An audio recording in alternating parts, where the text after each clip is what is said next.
Bonjour tout le monde, eh bien moi je m'appelle Charlie et en 2012 j'ai 27 ans et je décide de me lancer dans la grande aventure de ma vie, un voyage autour du monde. Et l'idée c'est de partir en solitaire et sans avion. L'idée aussi c'est pour moi de me détacher de ma culture franco-européenne et essayer de voir à quoi ressemble le monde là-bas. Donc eh bien l'Europe je la traverse en bus, je fais un petit peu mon touriste. Je fais aussi un petit peu la fête, comme ici à Moscou. Et bah ouais, c'est sympa, mais je suis pas venu là pour ça, et moi j'ai envie d'autre chose. J'ai vraiment envie d'Asie, quoi. Donc je prends le transsibérien, j'avance, je traverse la Russie, j'arrive jusqu'en Mongolie, qui est un pays qui est resté vraiment très naturel, avec une façon de vivre très traditionnelle. Et là-bas, je suis accueilli par cette famille qui va me montrer un exemple qui va beaucoup me toucher par sa générosité et sa simplicité. C'est un premier événement très fort pour moi dans ce voyage. Et puis après cela, j'arrive en Asie du Sud-Est, chez les enfants du Bouddha. Et là-bas, on ne se prend pas la tête. Là-bas, on est paisible. On a beau être pauvre, on est heureux quand même.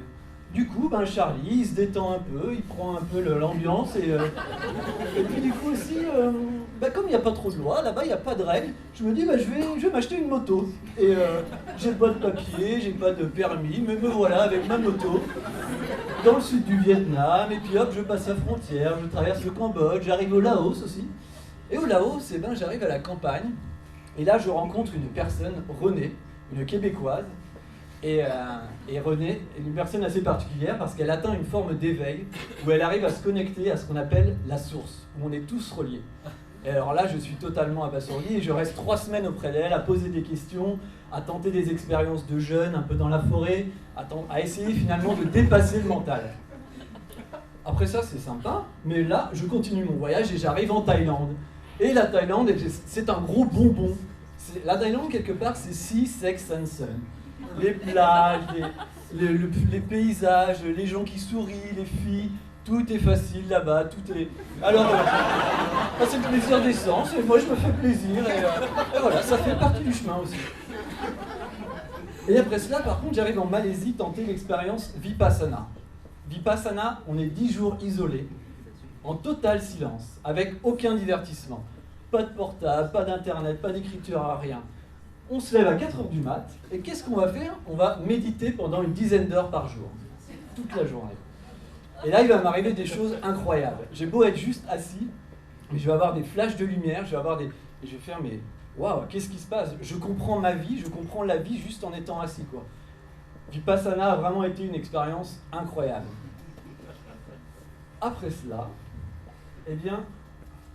me voici, qui dit spirituel dit Inde, et l'Inde c'est un pays totalement hors catégorie, qui est très challenge parce que très inconfortable. Donc c'est sale, c'est bruyant, c'est surpeuplé, il y a des choses très trash, et du coup ça remue pas mal soi.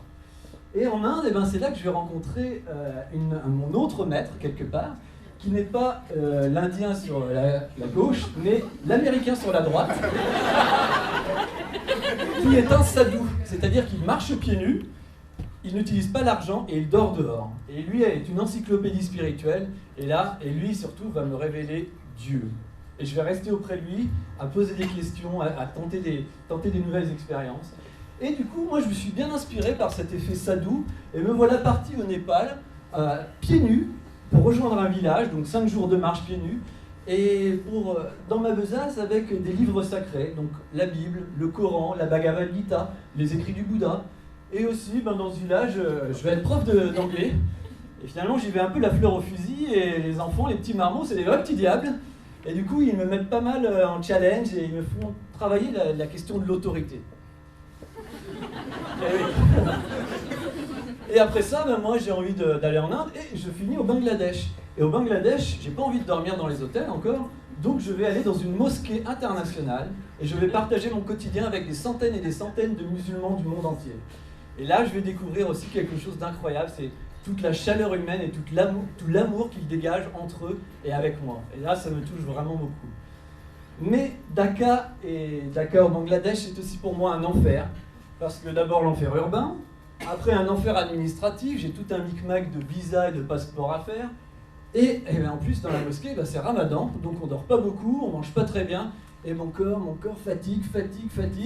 Et du coup, je pars en campagne, parce que là, j'en peux plus, et je tombe malade. Mais fort heureusement, la Providence met sur mon chemin cette belle âme qui va me permettre de me soigner, de me remettre d'aplomb, parce que j'étais complètement out, quoi. Et j'ai envie de quitter le Bangladesh parce que là, j'en ai marre, quoi. J'en ai marre de jouer un petit peu le sadhu parce que là, j'ai un peu souffert quand même. Et donc, je retourne en Inde et là, je décide, ok, je vais redevenir plutôt voyageur, pas forcément sadhu.